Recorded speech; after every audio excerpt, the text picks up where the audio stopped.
Okay, so today, what are we going to be looking at? What's our point of interest today? We're going to be looking at storage in the cloud. And it's very important to know that one of the reasons why companies are looking at the cloud is so that they're able to store their data, right? They're able to leverage the various storage solutions that are provided by the different cloud providers. And so it's important to understand the different storage solutions that are provided in the cloud in order to be able to help companies, right, to be able to help customers leverage these solutions. And so everything we're going to be doing today is kind of going to be high level, which means we're not going to go really deep dive, but in the proper course itself, we're going to take each of the storage solutions and go deeper into them. So before we go into storage proper, let me just give us a recap once again of the core foundational services of AWS, or generally of almost every cloud provider. So what are the core foundational services that are looked at?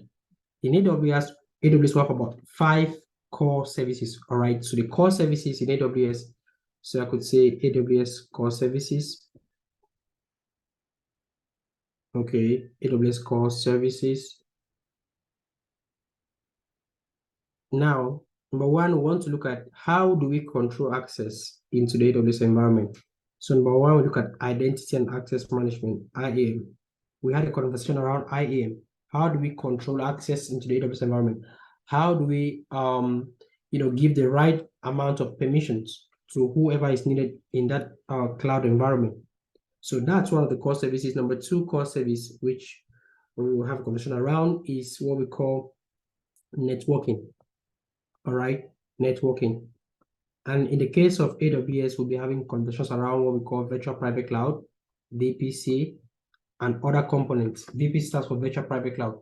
How do we architect, how do we design that environment that is going to help a client to have their own dedicated network in the cloud? They're not just going to be exposed to every content in the cloud, right? Or they're not going to just be working just like that without any proper without any proper networking. So in this service, we're going to be training deep dive on how to design networking solutions for clients. Number three, we're going to have a conversation around what we call compute. Compute is one of the core foundational services. Under compute, we're talking about Elastic Compute Cloud. So here, Elastic Compute Cloud in AWS. Elastic Compute Cloud, abbreviated as EC2. EC2.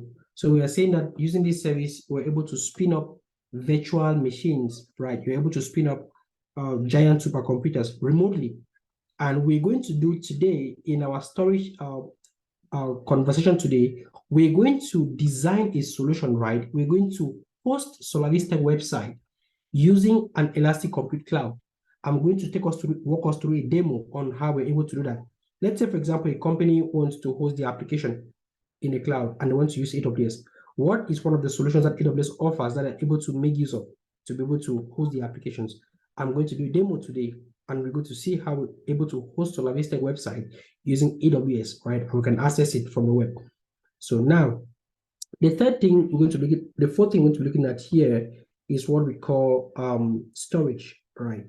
So under storage, we're going to look at the different storage options that we have in the cloud, and which is our focus for today, right? We're going to storage, the different types of storage that we have. Storage, for example, have storage like block storage. Okay, we have like block storage. We're going to see what block storage is. We have something like file storage. We're going to see what file storage is. We're going to look at simple storage. Simple storage.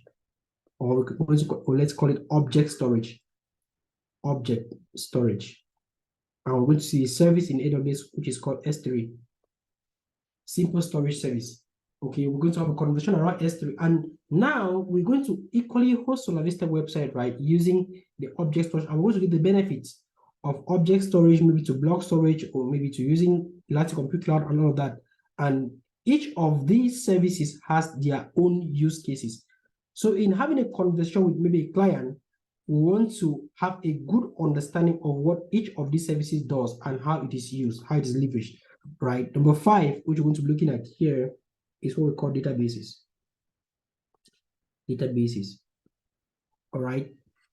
We can equally use databases to store, critical data for every company, right? You can use databases to store critical data for every company. So that's one of the solutions that we also have. Okay, so these 5 are actually the core foundational services when it comes to AWS. When you go to different cloud providers, they're going to have different names. They're going to call them. For example, IAM, Identity and Access Management, we go to like Microsoft Azure. They're going to use a service called Azure Active Directory. They're going to call it different name, Active Directory. Okay, AD. When you go to Azure, networking is going to be looked at instead of maybe virtual private cloud VPC, they're going to call it VNet, virtual networking. All right. When it comes to EC2 Elastic Compute Cloud, I'm going to be calling it like virtual machines, VMs. They have different names. All right. They are object storage for S3 simple storage service.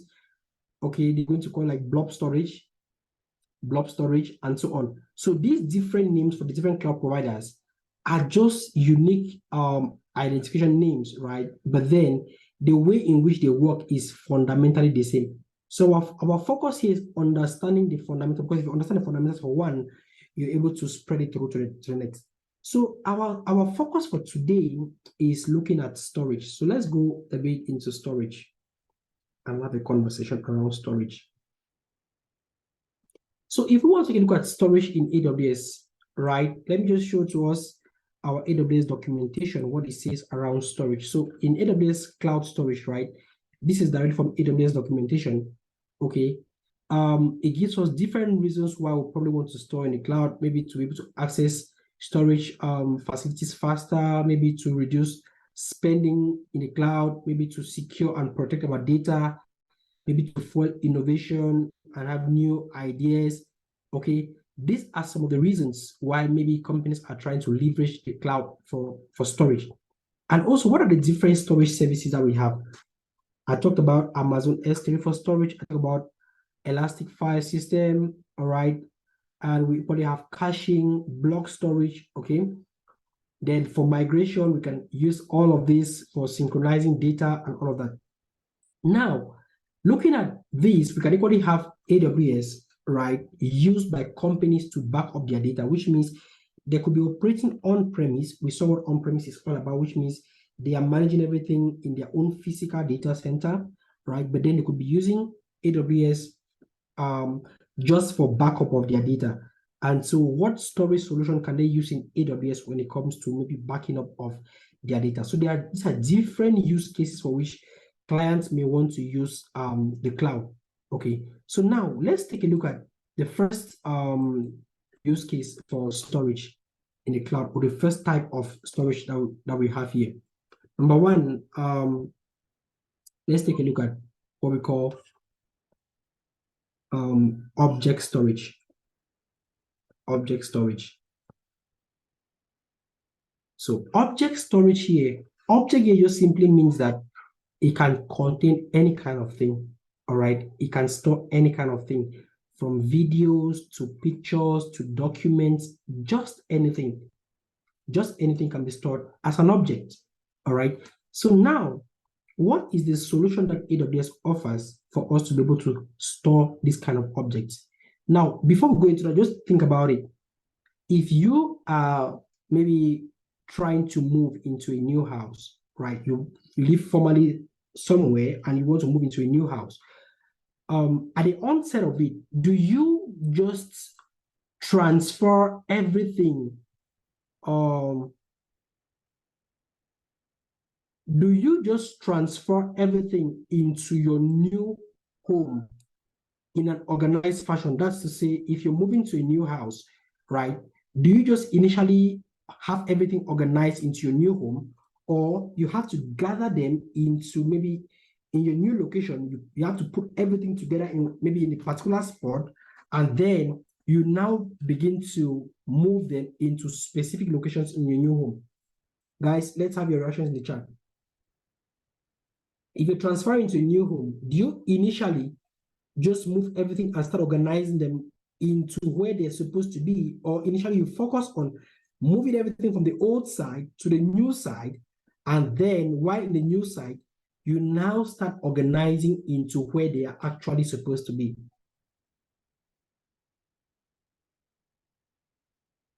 Let's have your responses in the chat, guys. Which is easier? Okay. Nisi says you focus first on moving everything to the new side. Okay. Let's have more responses, guys. You move everything. Okay. Okay. You focus on moving everything. All right. Okay. So Godfrey says you focus on moving everything. All right. So now, why do we focus on moving everything first? Who can give us maybe some of the reasons, some of the advantages of moving everything first? What are some of the advantages that we can have with moving everything first? Just to give us a hint, right? It can help us to move faster, right?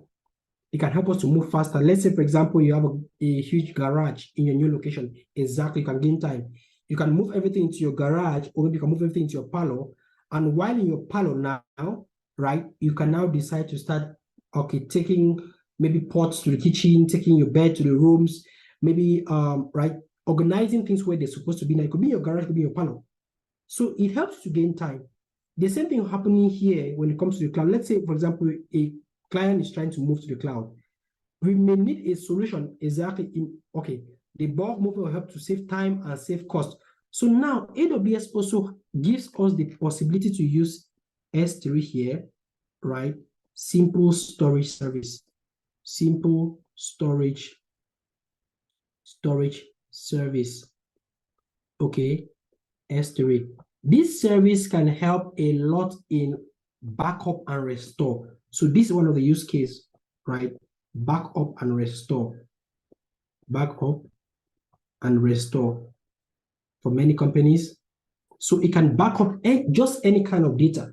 And also, if you want to back up data, if you want to have a storage solution that can help to back up data, one of the things we want to look at is it should be a solution that can be able to withstand a huge amount of data. As time goes on and the company grows, the amount of data also grows, right? So it should be able to withstand a huge amount of data. So S3, this storage solution, is able to store very huge amounts of data, right? So it has high, we call it high scalability. High scalability.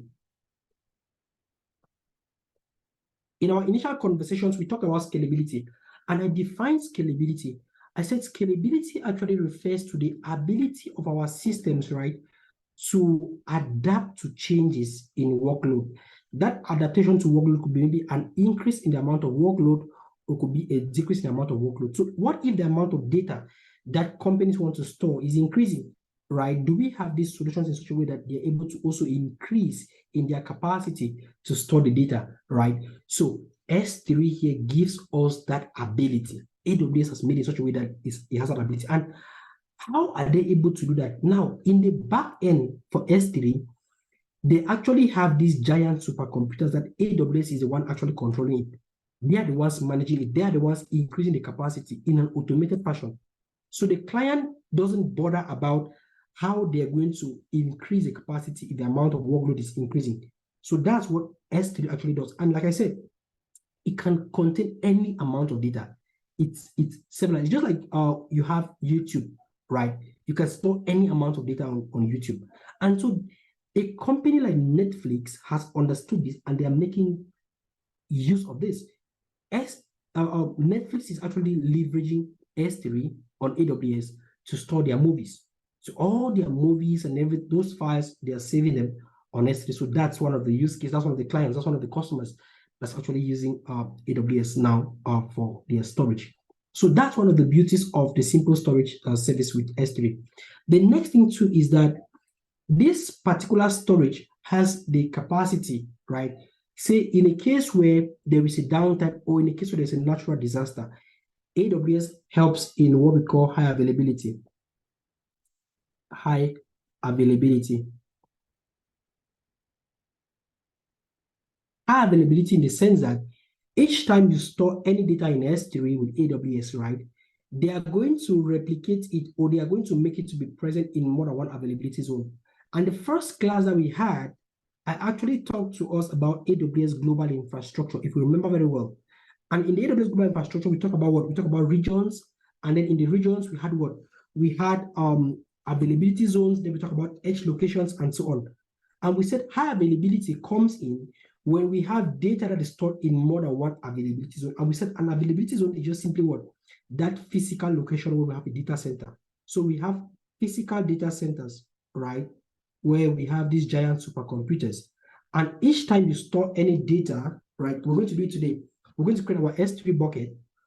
We're actually going to host the Solavise website content in that bucket. So once you host it in that bucket, once you choose a particular region where you want to host your data, in the back end, the client does not even know where AWS actually makes it available in two availability zones in such a way that if one goes down, a natural disaster affects one, right? It is still available in the other. So this is what the high availability here entails. And now this high availability occurs in the same region. So this is what we call same regional replication. So it is in the same region. Let's say, for example, North Virginia. If you are hosting a website content in North Virginia, which we're going to host today, right? AWS replicating the backend in two availability zones in the same region. But you can decide to say that maybe you have customers that are coming from another region, another physical location, and you want them to have a better experience. We can now also do what we call cross-regional replication, which means we can move this data from this, let's say region 1, we can make it also available, right, in region 2. And once you make it available in region 2, in this region 2, right, it's also going to be made highly available in two availability zones in region 2. So there's actually a cross-regional replication between these two. So it gives a better assurance that, hey, at every point in time T, you're going to have an application available in more than one physical locations, and your customers are going to have a better experience. All of this job is done just by a few clicks which we can make on our console. And we're going to see today on how we're able to build that solution, right? So this is it around the simple storage service. And also when it comes now to the S3 simple storage service, now there are different types of, for example, websites that we can have, that we can host now with this object storage. And there are some types of websites or website contents that do not require any active interaction between the customers and the provider. So it's just maybe to display content for people to view. That kind of website is called a static website content. They are not actually collecting active data from their customers. Let's take an example. You could access a website at some point in time where maybe they are doing maintenance work, right? And maybe at the time when they're doing maintenance, okay, or they are doing some updates, they don't want in such a way that maybe you search the website and then you see it says website is down or website is absent. Why? Because if that happens, your customers may move over to your competitors, right, to check out on what they are offering. So in that light, when they are doing maintenance work, what they will do is that they are going to point or direct customers to another website content that maybe will just display to say, okay, at this moment, maintenance work is actually going on, right? So that's what we call a static website. So it's not actually an interactive website with the customers. So S3 is now also built in such a way that companies can use S3 for what? Static website hosting. Website hosting. Okay, this is one of the solutions offered by AWS S3. But when it comes now to a website that has to be dynamic, that has to be interactive, maybe it has to collect some information or some data from customers, right? And it has to process all of that. We're going to use another solution for hosting such websites, such dynamic websites, right? And in that case, we're going to use the Elastic Compute Cloud. For example, we're going to use containers for hosting those contents, right, that needs interaction with the customers.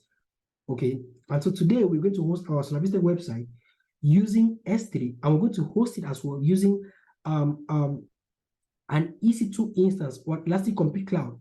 And you will see how we're able to make changes, right? We're going to see how it's easier to make changes, right, dynamic changes using the compute system, but we can't easily do that using the simple storage service, right?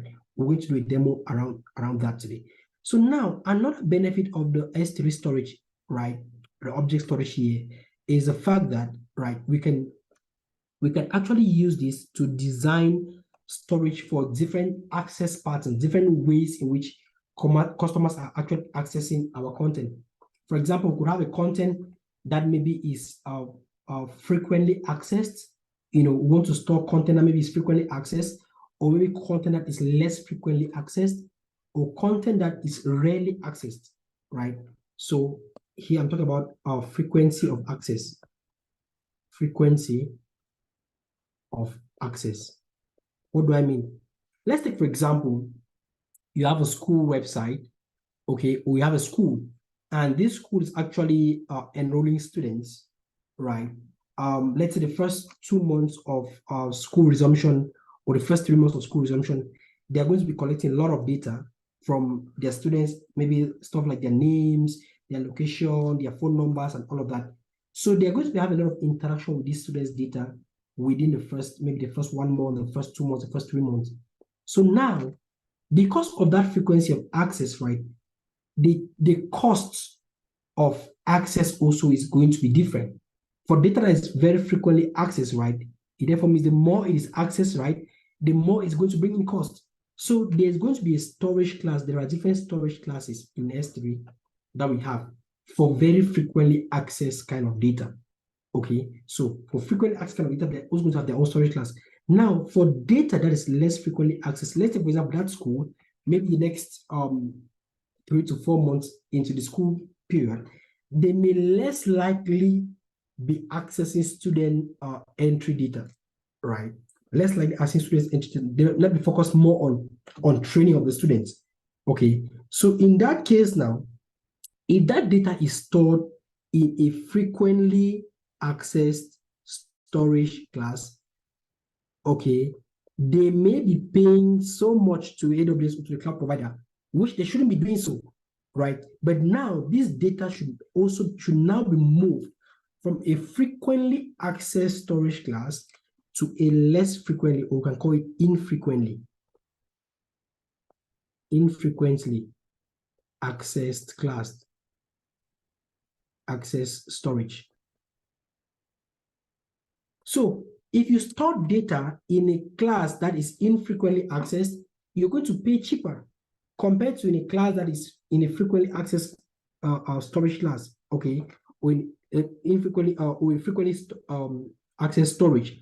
And this depends on the customer's access pattern, how the customer is actually accessing the data. And also sometimes the customer may not know how their clients will be accessing their data, right, for them to make a choice of where to actually store. So in that case, AWS now in S3 also has what we call an intelligent tiering, intelligent tiering class. This intelligent tiering class is able to, it has an artificial intelligence in the back end, right? Machine learning artificial intelligence in the back end that studies the way customers are accessing the data, and then is now going to make suggestions, right, to decide if that data should move into the frequently accessed storage class or into the infrequently accessed storage class. So this storage class here has machine learning ability to transition data into any of these storage classes, right, after 30 days of storing the kind of data, all right? But you decide when you want to store data, where actually you want to store it. And so we now, as cloud architects, we're able now to help customers, right? We're able to help companies to decide on where to store their data based on the kind of questions I'm going to ask them. Say, okay, now you want to move to the cloud, you want to store your data. How often would you be accessing this data so that we can propose a storage class for you to make use of, right? So that's what we have. Then now, let's say the academic year is on, school is ongoing, maybe 6 months down the line, 1 year down the line, maybe students entry information is no longer a point of interest, so they'll less likely be accessing that. So they can now transition that data into what we call archive. Just like maybe you go back to your primary school, go back to your high school, right? Or maybe at work where you are, you also have archives, right? Maybe you have data for stuff maybe 5 years back, 10 years back, okay? Those are like in your shelves where you less frequently access. So also, in AWS, such kind of data that is less frequently accessed, that is put in the archive, right, also should cost less. It should be cheaper for the company, because in us designing solutions, we want to help these clients to be able to also save costs. We talk about cost optimization, one of the benefits of moving to the cloud.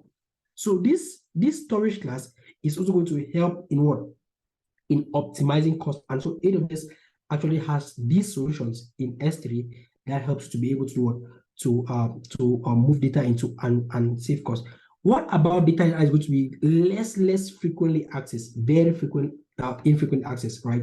We also have what we call deep archive. Deep archive. So archive and deep archive, the difference is just the frequency in which the data is going to be accessed, right? One is going to be very, very infrequently accessed, right, compared to the other one. So we're going to go a bit deep dive into all of this in the training proper. But just to let you guys know that S3 storage is object storage, and this storage, right, is actually what can take any kind of data. It is managed by AWS in the back end. They actually manage the servers in the back end, but you can also decide where you want to create it. So when we talk about static website hosting, we're going to create the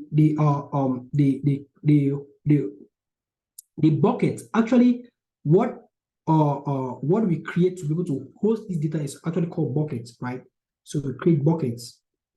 We create buckets, and these buckets, the name of this bucket actually is the name of your website, right? The name of your static website that you want to give to your clients to be able to access your content from that bucket. All right. In case you want to use it for web, for static website hosting, that's one of the use cases, like I said. Okay. And the name of the bucket that we're going to be creating is supposed to be unique all across the world. We call it globally unique. So no other person on earth is going to have that particular name. If you create one with that name and you want to confirm it, if another person already has used that same name, it is going to notify you that, hey, this name is already in use, and there are some basic standards that have to be met once during the creation, right? For example, you can't create it with using uppercase, it must be lowercase, and so on. Yeah. So now, this is what we have there on a high level for S3. Number two kind of storage which we have, right, is what we call block storage. Block storage. So for block storage, right, block storage just simply means that whatever you want to store, okay, whatever you want to store, once it gets into that storage in AWS, is going to be broken, right, into little blocks. It's actually broken into little blocks. For object storage, is stored as a whole, right? But when it comes to block storage, it actually breaks into little blocks, and each of these blocks, right, has an ID, an identification ID. Okay, you can have different volumes, right? ID. So we have this, and there are different kinds of data that are suitable for block storage, right? Which we can leverage this particular storage. And so, for example, we have our databases in the back end that we can use for our storage, right? We can actually pull data, and then we store in our databases. But just to know that all these kinds of storages can take any kind of data. They can store any kind of data, but we want to make sure that if it is data that we have to interact with, right? You have to be constantly interacting with. We may not want to use the object storage for that constant interaction, right? We can actually use the block storage for such data that needs to be frequently we can have interaction with, right, in the front end with our clients. Okay, so we won't go deep into block storage, but just to let us know that with our EC2 instances, right, which we're going to spin up to host our website today, right, it's an example of our block storage, right? The disk actually has the disk, right? Disk storage. And now number three is what we call file storage. File storage. So for this block storage as well, before we get into file storage, for this block storage as well, you can only have this storage attached to one instance, one virtual machine at a time. You can't take this particular storage and share it with two virtual computers at the same time. You can only have it attached to one computer at a time. Okay, and under block storage, there are different types of block storages, again, which I don't want to go into those details. Like we have elastic block storage, right, which you can detach it from one virtual machine and you attach it onto another. And also what we call ephemeral storage, which is tied to the life of that virtual machine. Okay, and it helps especially when you're trying to boot up, just like your computer. If you want to boot up your computer, right, or your laptop, now there is some data that is actually inherent in the memory of your computer each time you're trying to boot it up, right? They've already written those scripts, right? Everything is already engraved in it. So as you're trying to boot up your computer, it is necessary or it is needed to boot that up, right? And also when you're using your laptop, when you're active on your system, right? There is a certain working memory, right? The random access memory, the RAM, that is actually active when you're working on your computer. But then we also have another storage, right? Which is like the hard disk drive storage. When you have data stored in there, when your computer is off, right? When your system goes down, you don't really have access to that particular data, right? So when it comes here, for example, to the block storage, elastic block store, once you turn down that storage, or once you shut it down, you lose that data in that storage. You lose it, right? You lose it. But in the when it comes now to the file system, with the file system, actually you can use it as a shared storage. So you can actually have more than one virtual machines that are accessing data in the same file. So you can have different EC2 instances, right? You can connect different EC2 instances, right, to the same file storage. Let's say in a case where they want to have access to a common content, right? We can have this file storage that actually serves these two virtual machines or these two EC2 instances, right? Unlike for the block storage, you can't have this shared between two EC2 instances or virtual machines at the same time. You can only detach from one and then you now attach on to the next slice. So these are a few of the key features that we have under the different storage classes that we have in AWS. And I want us now to move into building our solution on hosting our static website using AWS S3, and also hosting our static website using an EC2 instance. We're going to see how that works. So guys, are we there? If you're there, give me a thumbs up in the chat. Just give me a thumbs up in the chat. Cool. So HP 360 1030, if it were possible to rename your device, that would be absolutely amazing.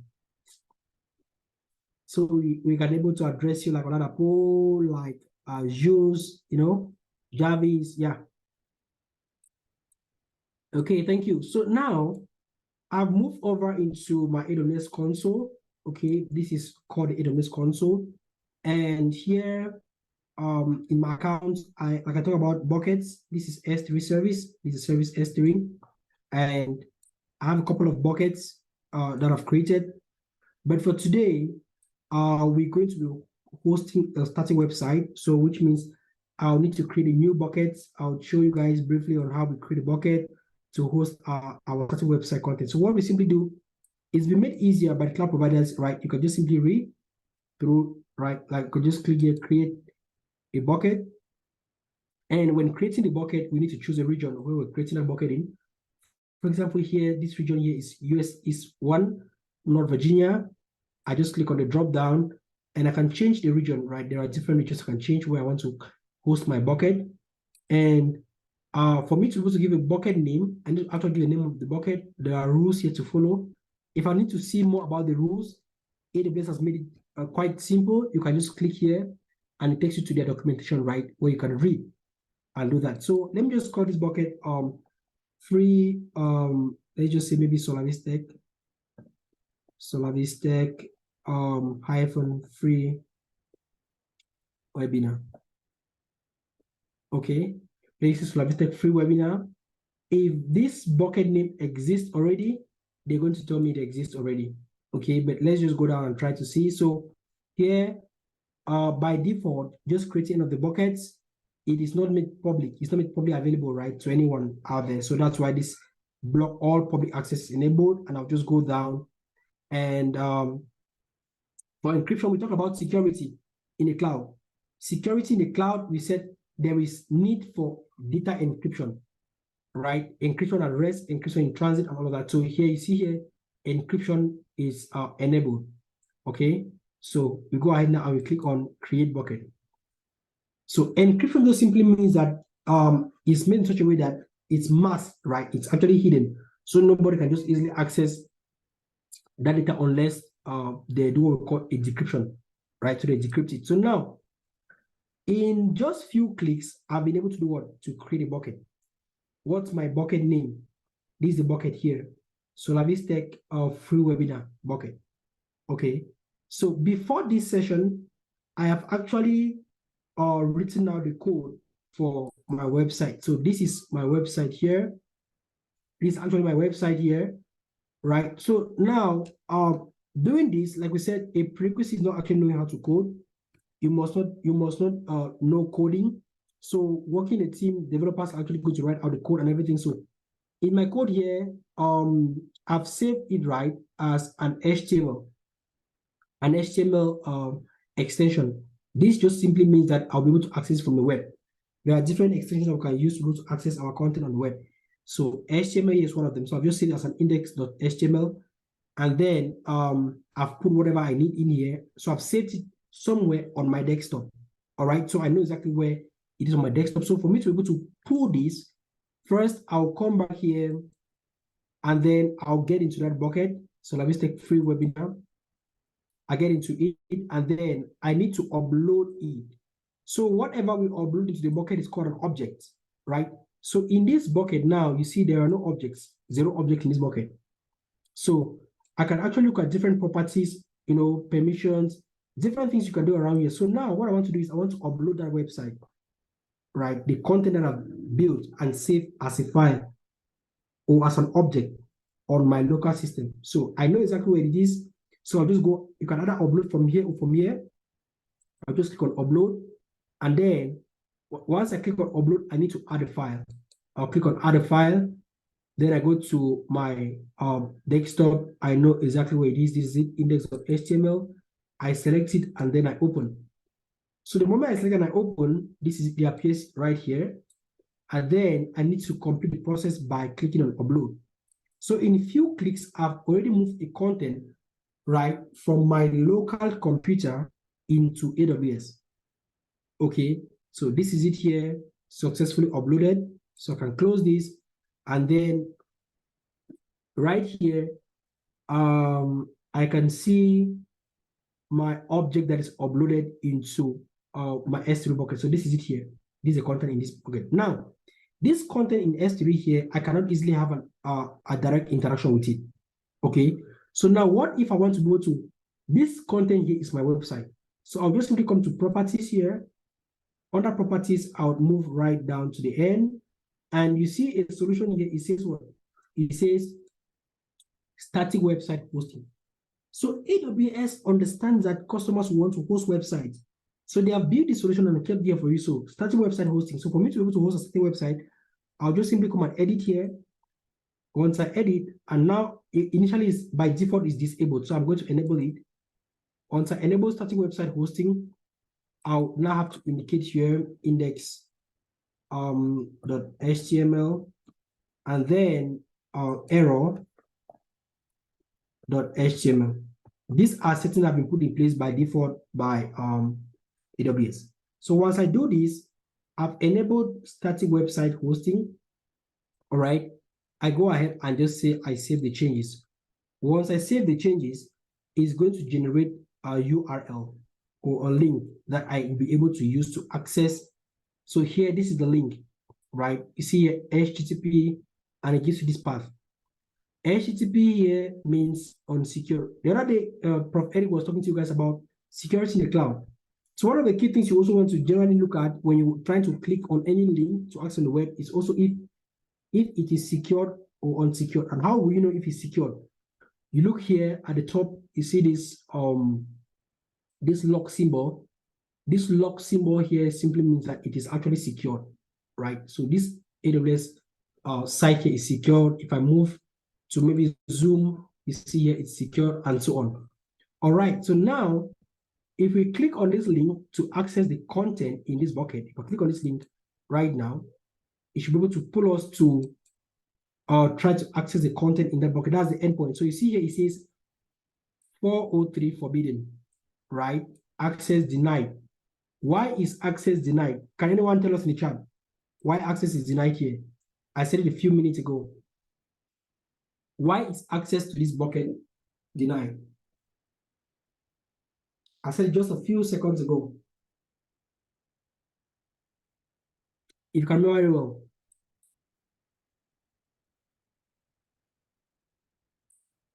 Can anyone recall that? Even in the last class with Prof. Eric, he did mention around that when he uploaded, okay, policy, okay, you're almost there. Policy, yes, any other attempt? Any other attempt, guys? So you see here under permissions, by default, block from public. Perfect, Missy. Perfect. You see here, block public access is blocked. This is it here. By default, is blocked. So if you want to have people be able to access from the web, what do we now do? We need to edit this policy. So we edit this and then we uncheck here. We uncheck this block and then we move down and then we save the changes. Even though you want to do this, this is an extra security measure. AWS will tell you that, hey, what you're trying to do right now, right, is actually going to make people be able to see your content. Are you really sure you want to do this?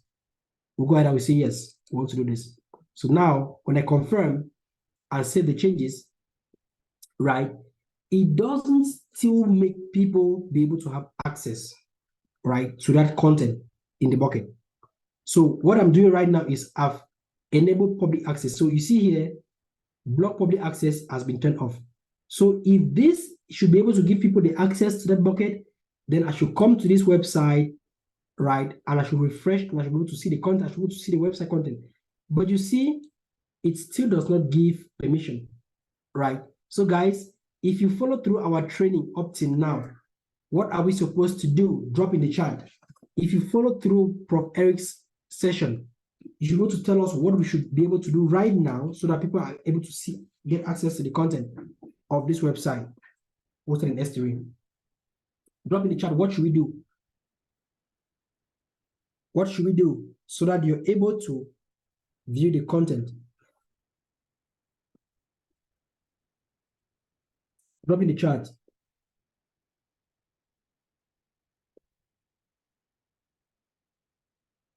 What should we do, guys? Prof. Eric talked around this the last class, if you can recall. Okay, so let me help you out. We need a bucket policy. We need a policy that actually permits. Enable the access policy. Perfect, Oladapo. Awesome job, right? We need to give a policy.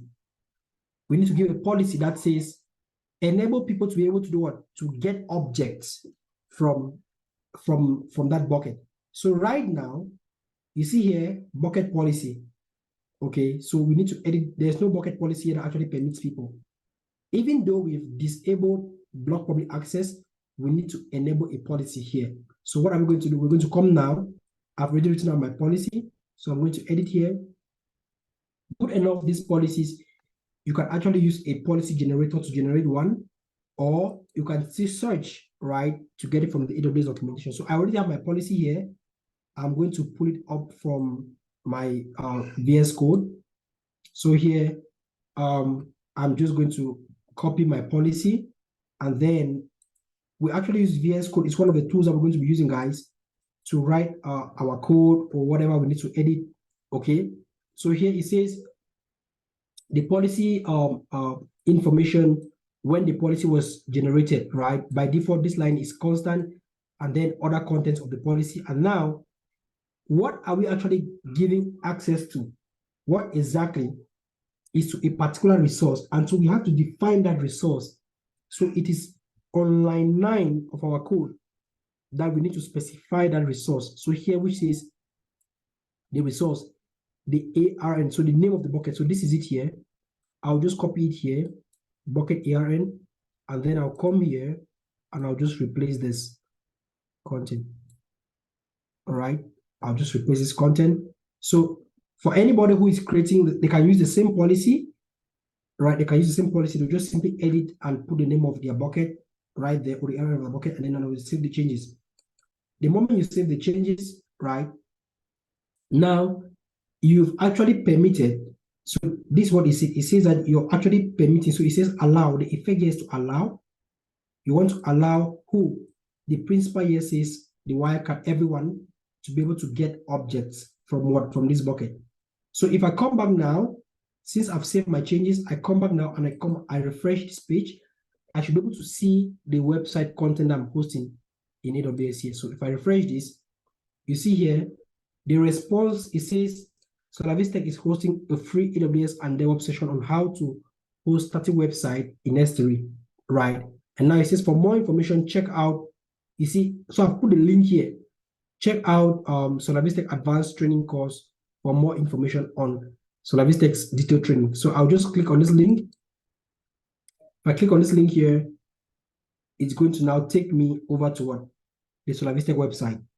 So we've actually hosted our website, right? We've actually hosted our website where using S3 in AWS.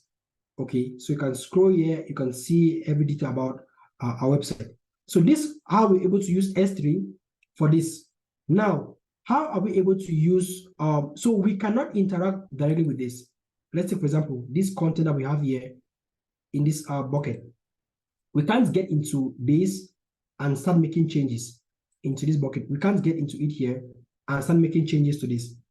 We can't do that. But what if we want to have maybe on a website that we can actually make changes, let's say dynamic website content.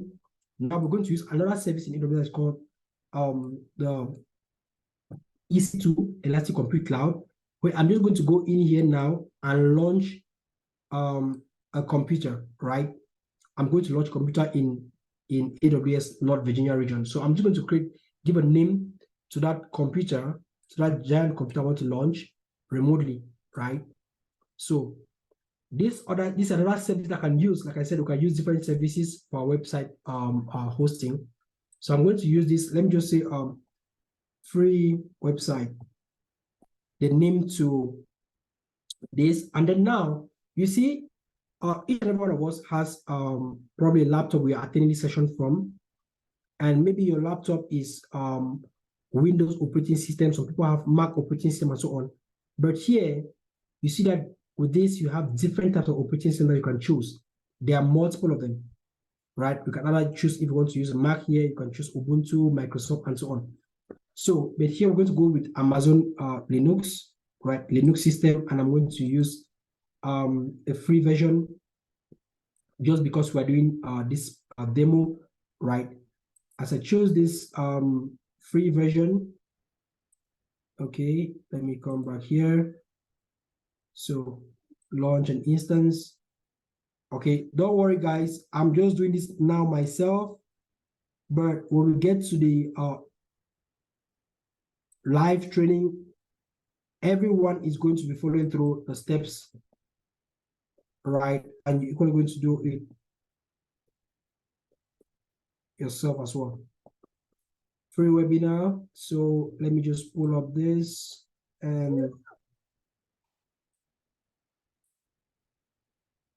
the free AMI, Amazon Linux tool.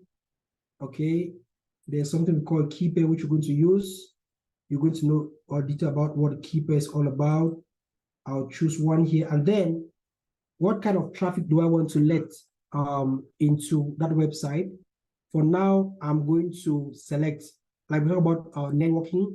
So we have to choose the kind of networking. So I'm going to just go with the default networking here, and then I'm going to open traffic to any kind of traffic, just so that I can do this demo also see. But in a typical work environment, we're not opening all kinds of traffic. We're going to choose the specific kind of traffic that you're able to access.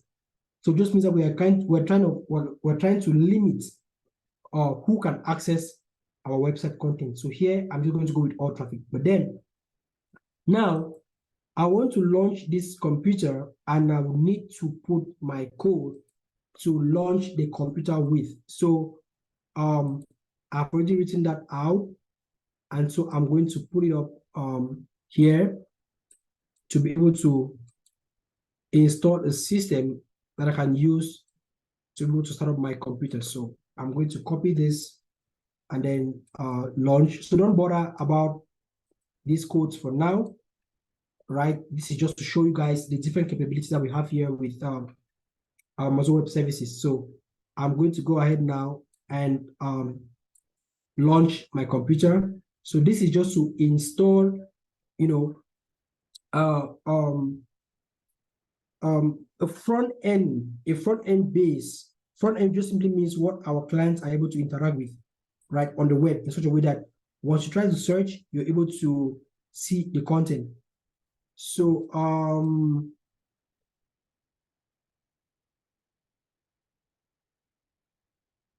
okay, no worries, Nisi, no worries. Okay, no worries. So now I've spun up this and it's loading. It's loading. So now we have this computer, this instance that's actually running in AWS is running, and every other thing is loading up. All right. So the content, the code I put into it is actually loading up with it gradually. It's loading up with it gradually. And by the time it's done, we're going to try to access it from the internet. So let's give it a few seconds or a few minutes for it to completely load up.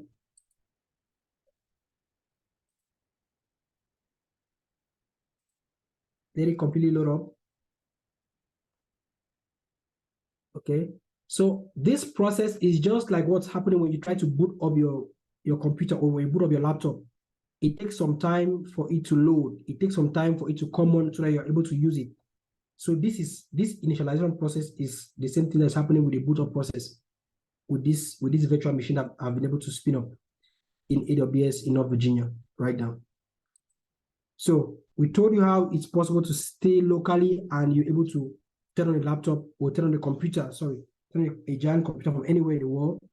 So based here in Cameroon, I'm able to do this in North Virginia and so on, thanks to the power of the cloud, right? So once the process is done, it's going to give us a 2-on-2 check to say everything is good now.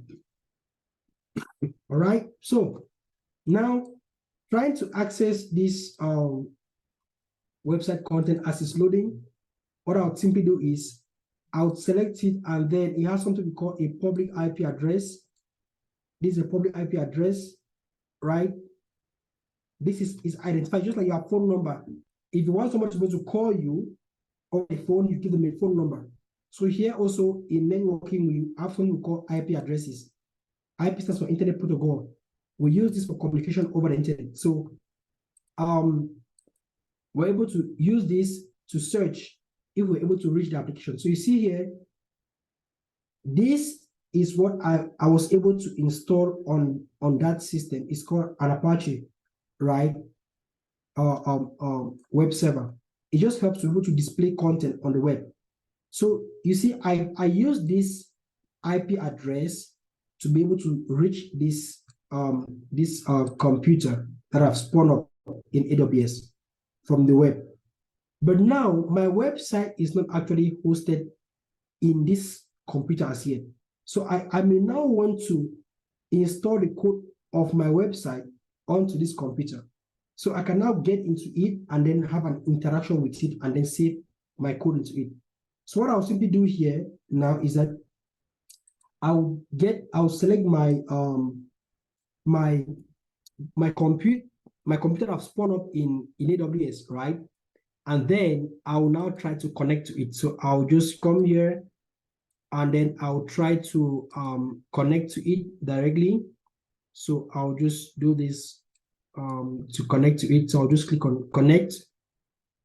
Once I try to connect to it, don't worry for now, just observe exactly what I'm doing, right? Just observe what I'm doing. But one of the courses we're going to be doing in the live is what we call Linux.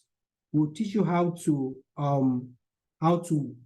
work on a Linux system. So this system that I have right here in front of me is displaying, an interface that you cannot just directly see buttons here and there, right? Just like if you have in a normal computer system, right? Or let's say, for example, on AWS here, you're able to see buttons. You can click here and there on Windows. So an operating system here that is used here is Amazon Linux. So this is a Linux system that I'm going to be using, right, to connect to this computer because it's a virtual machine. I will give you the reasons why the Linux system is the best system to be used or is most used by these cloud providers, right? We'll give you the advantage of using the Linux operating system. Okay, so now looking at this, right, so I'm going to change, right, I'm going to move over to a specified location. I'm going to move over to a specified location. And so I'm going to just write a few commands to say, I want to move to a particular location inside of this computer. So I want to move to this particular location inside of my computer. We'll tell you what this command stands for. CD just simply means I want to change my directory, I want to change my location. It's just I can go on my computer or go on a computer and say, you click on a button, it says open folder or change, open a file and so on. But here on Linux, it has its own, right? CD just simply means change directory. So I want to move to this particular location. So I'll just do this and I'll do an enter. It has moved me to this particular location in my computer. Initially, I was somewhere here, but now I've moved to somewhere here. And now in here, if I do an ls, means I'm trying to read what is inside. It just means I'm trying to list. Now there's nothing inside. So I'm going to run a command here, right, just to be able to create a file. Okay, so I'll just say sudo nano index.html just to observe exactly what I'm doing. I'm saying that I'm trying to create a file. It's just like I could be on my laptop or your laptop, right? What I'm just simply doing here is I could be on my laptop and I would say, okay, I'll right click here. If I right click, I'll say new, and I'll say file, create a file.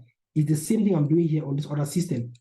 On this system, instead of maybe right clicking and saying, okay, create file, I'll just say sudo nano, and I do this command and I'll just hit enter.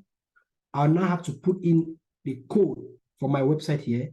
I'll come back now to where I wrote my code. I'll just copy the code from my website, which is what I have here. I'll just copy this code, and then I come back now to this, and I'll paste my code inside of this computer. This is a computer that's actually hosted in AWS, somewhere right there, right in the data center in North Virginia. So once I do this, I have to save this code now in this system. So I'll just run a few commands to save it. So I've actually saved it. And now if I now do like a list, I open, I'll be able to see the content in this. So initially, when I run this command, I didn't see anything, but now when I run this, I'm able to see this file. So now that I've done this and I've saved, what I'll simply do is that I'll go back to that web page and try to access that website. If I come back here, you see initially this one was displayed, guys. This one was displayed, but now if I refresh this using the same IP address, if I just simply refresh this, right, what do you see? I've changed now the content that is saved on this computer in AWS. This is now my website that is here. And if I click on this here, it will still display my website. So I have my website that I've been able to host it using different solutions on AWS. And now, what if I want to change the display? If I come back here, you see here, it says Solavise Tech is hosting a free AWS DevOps session on how to host static website S3. If I want to change these contents here, this particular content, what I can simply do is that I can come back into this computer where I am, and I can still get back into this this file. I'll run a few commands I'll get back into this file and I can make my changes. But in S3, I cannot do that. When we saw S3, I cannot come here. If I click on this file, I cannot come here and make those changes. I can't do it, right? It doesn't give me the possibility to be able to make those changes. So, like I said, it's for static content. But we'll come into this particular content right now, right, on this virtual machine. I can come back in here. Let's say I want to change this line that says Solavise is hosting a free AWS session here. I can just come and change this particular line, right? So I can come here, I can move down here, and then I can make some changes, right? Let me just say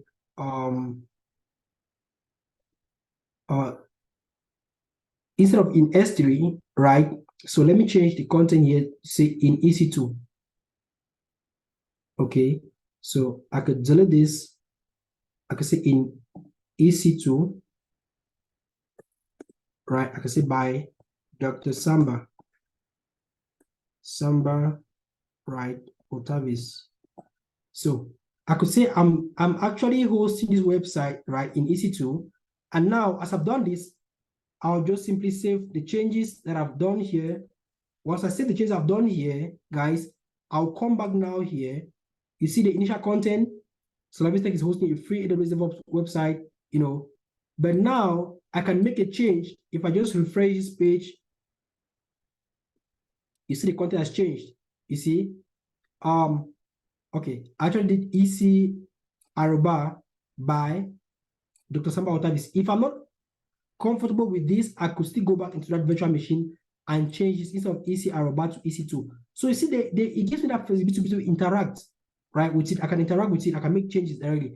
So guys, these are the different solutions that we have with AWS, and these are just some of the things that we can be able to do, right? So I hope you guys have been able to get some value out of this. If yes, please just drop anything in the chat, guys. I hope you've been able to understand now some of the use cases that we have here with AWS. Just drop maybe yes in the chat, maybe an emoji in the chat, anything.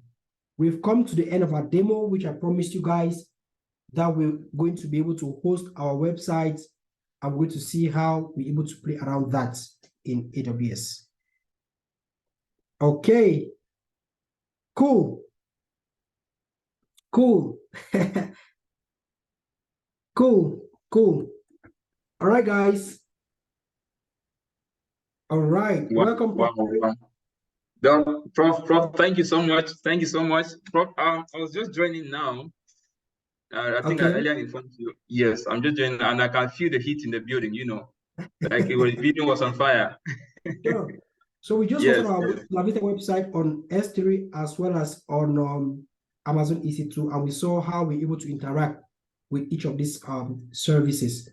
Okay, so right now, we promise you guys we have an offer, and we appreciate those who have been there right to the end. Let's see if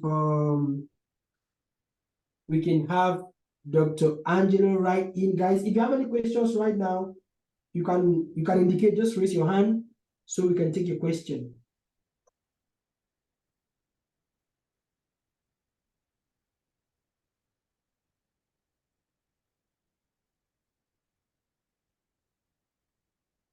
If you have any question, you can indicate, guys.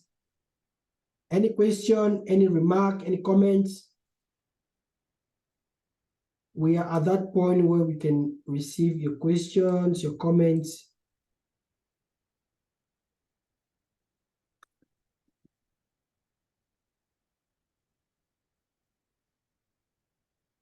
Are we there? All right, any questions, any comments at the moment?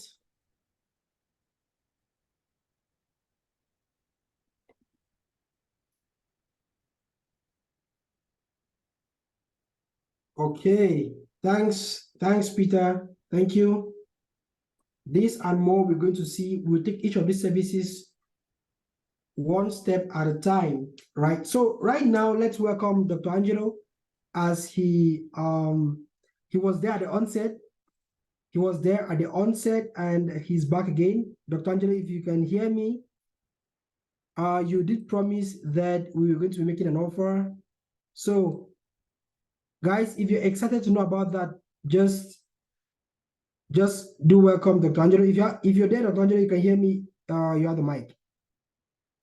All right. Thank you very much, Dr. Samba. I'm happy to be here. I'm happy to be connected once more. Good evening, good morning, good afternoon to everyone. Please, if you can hear me, can you kindly indicate at the comment section? Yeah, can you kindly indicate if you can hear me? And congratulations for showing up till today. Today is the last day for this free training for this amazing 5 days. I'm sure you've gotten a lot of value. I know you got a lot of value. And remember at the beginning, we did promise that for those who are able to stay till the end, you have a super offer. You have a super offer. You have a super promotion. Dr. Samba, please, can you give me the right to share my screen? If you don't mind. Yes, Doc, you can now. All right. Thank you very much. So give me a second. Let me share my screen. All right, great. So we did promise that after the 5 days, you are going to have a super offer. All right, you're going to have a super offer. And here we go. Now, you've already seen the basics. You've already seen how cloud computing works. And of course, you have had an amazing training for free, totally free, and with amazing trainers. And we're going to be giving you a powerful discount here because you've shown that you have what it takes. You have the desire and you want to build this. You want to go take this to the next level. And congratulations for that. Of course, under normal circumstances, you can learn cloud solution architects for $3,000, DevOps engineer $2,500, and cloud engineer, that security data analyst for $3,000. Even certification prep and jobs, you have people that offer it at $3,000. Can you imagine that? Giving you $11,500. But Solavise Tech has brought this down for you and it has sliced it down by up to 80%, putting it down at $2,000 only.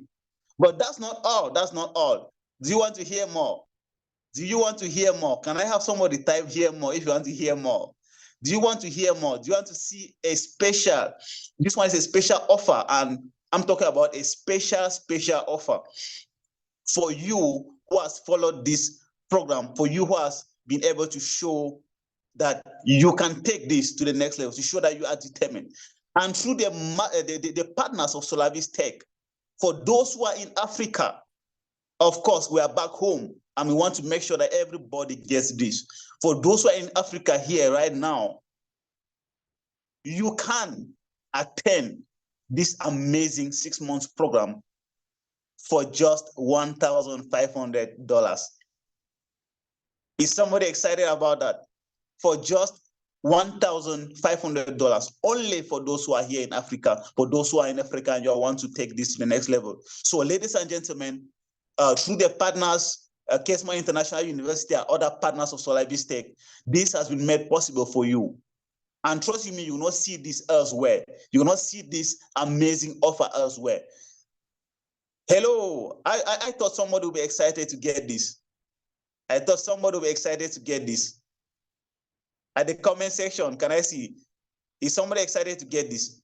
So, ladies and gentlemen, we've come to the end of this 5 days training, and you will need to take this to the next level. You have already understood what cloud computing is all about. You have already understood the benefits and how you can use it, and how, of course, within the next 6 months, how you can master this high-tech skill. Very sought after, highly demanded skill. So after this call, do well to contact. You have the Solavise Tech team. You can contact anybody in the team, or you contact the Solavise Tech contact services straight up, and then you can book, or you can secure your spot and find yourself in the other side, being part of this amazing community. And of course, you're going to be learning this cloud computing world and several other things together. So, ladies and gentlemen, I don't know if you have got any questions. you are free to ask immediately after this. All right, immediately after this, you can ask. And of course, we want everybody who is really passionate about this to master it, to learn. If you have any particular question that you don't want to ask even here, you can always inbox and ask. So thank you very much, Dr. Samba. Thank you for to the entire team for having us. And of course, we are always available to guide you through. So Dr. Samba, over to you. That's what I wanted to share from my own part. Thank you very much for having me. Thank you, Dr. Angelo, for stepping in to close on that. And we really appreciate you. We appreciate everyone who has made it to the end. We want to appreciate the entire Solavise team. And guys, we look forward to moving on with you on this journey. It's a journey, like we said, it's never going to be easy, but it's going to be worth it, right? It's going to be worth it. The investment that we're making is an investment for a high-tech sought-after career, and it's going to be one skill at a time, and it's not going to be how fast you're going to go, it's actually going to be how far you're going to go to to actually gaining these skills, guys. And we want to let you know that you have a team that is ready to hold your hands all along the journey. There is no final destination for it, right? It's just going to be a journey on which we all are going to be moving through. So thank you so much, and we look forward to having you join the next cohort for October. All right, so congratulations for those who have already enrolled for the next cohort. Chantal, congratulations for enrolling for the next cohort. And guys, looking forward to having you as well. Okay, so I think we've come to the end. Unless maybe Prof. Eric has something else to say, I think we're done from my end. Thank you.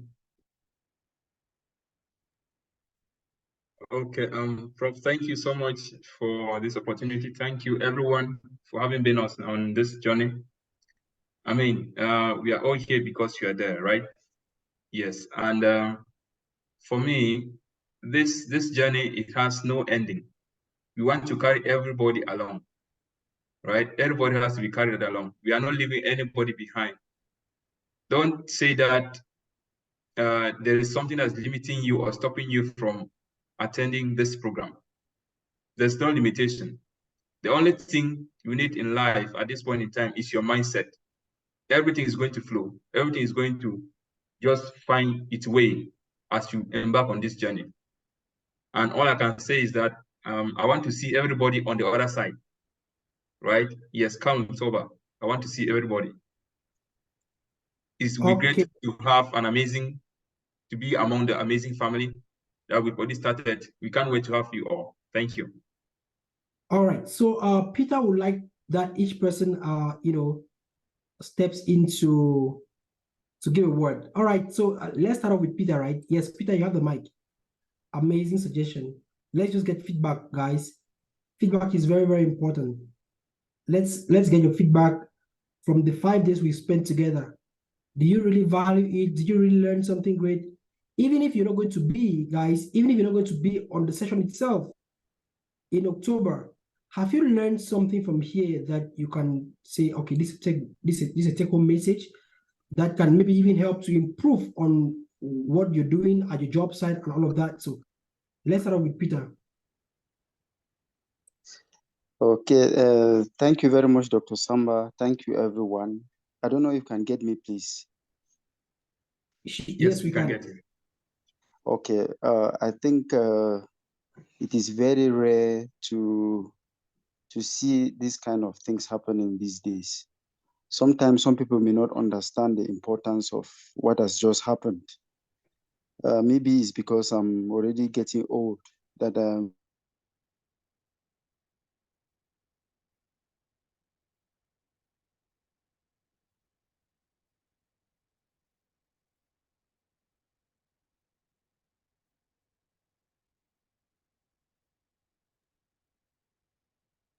I'm unable to hear Peter. I don't know if it's all on my end or if it's general. Yes, I can't hear him though. Same here. Okay, maybe he's having some network challenges on his end. All right. Let's give a few more seconds. Okay. All right, so while we wait for Peter to return, the next person, yeah, I think we lost him. Let's have, I don't know who has this device, HP 360 1030. If you can hear me, please kindly unmute and take over the mic.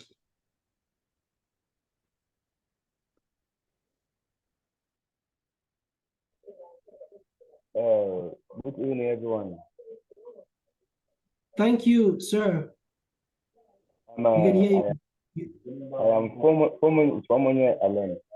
I just logged into my laptop, so it could be me. I was not able to sign in with my email. That's why I'm getting the issue.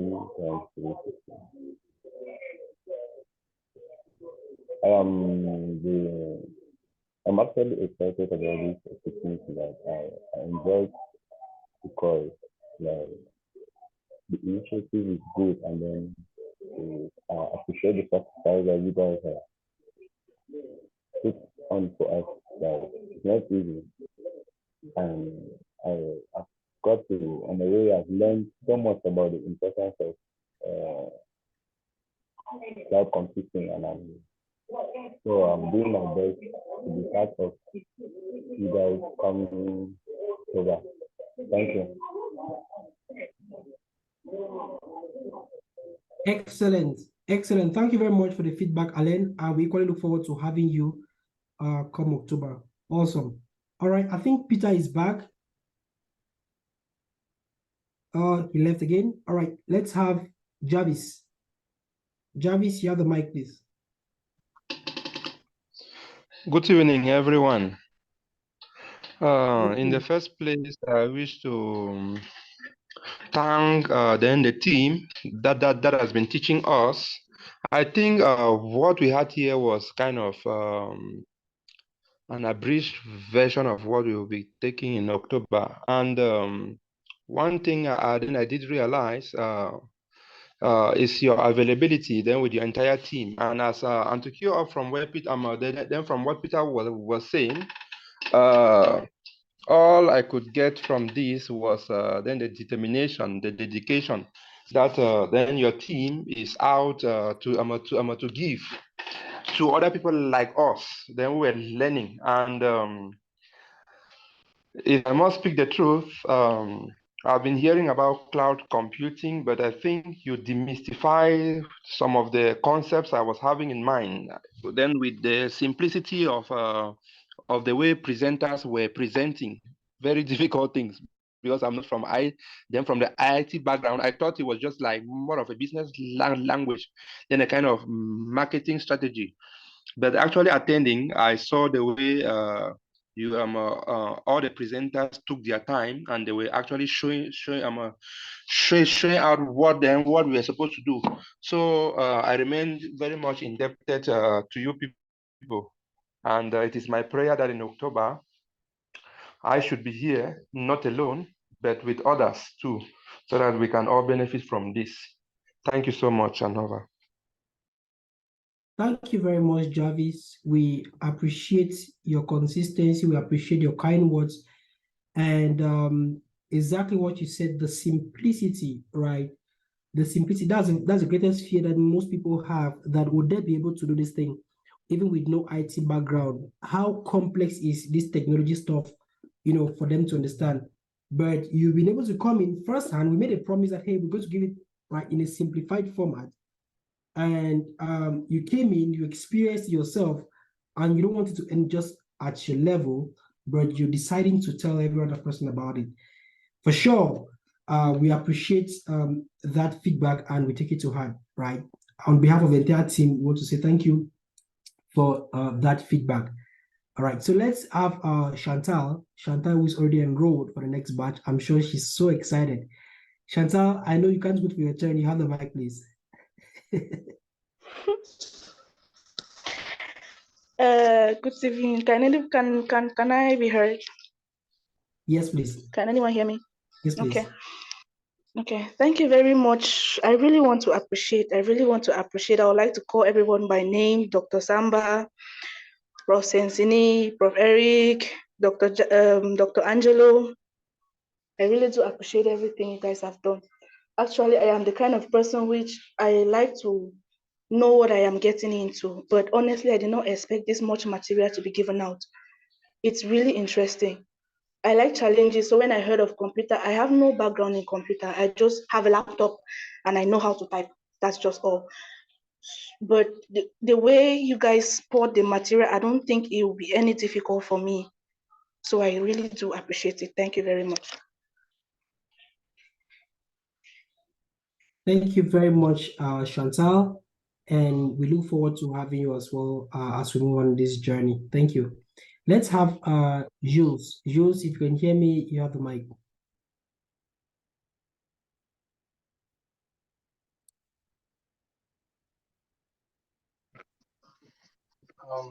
Evening, everybody. Ante, thank you for thanks the teachers for everything they've done. As the person before me said, it was really interesting and helpful. And I hope I'll be able to join you guys in the live practicals. Thank you. Absolutely. Thank you, guys. And that's where we come to the end of our session. Once again, have a great week ahead, guys.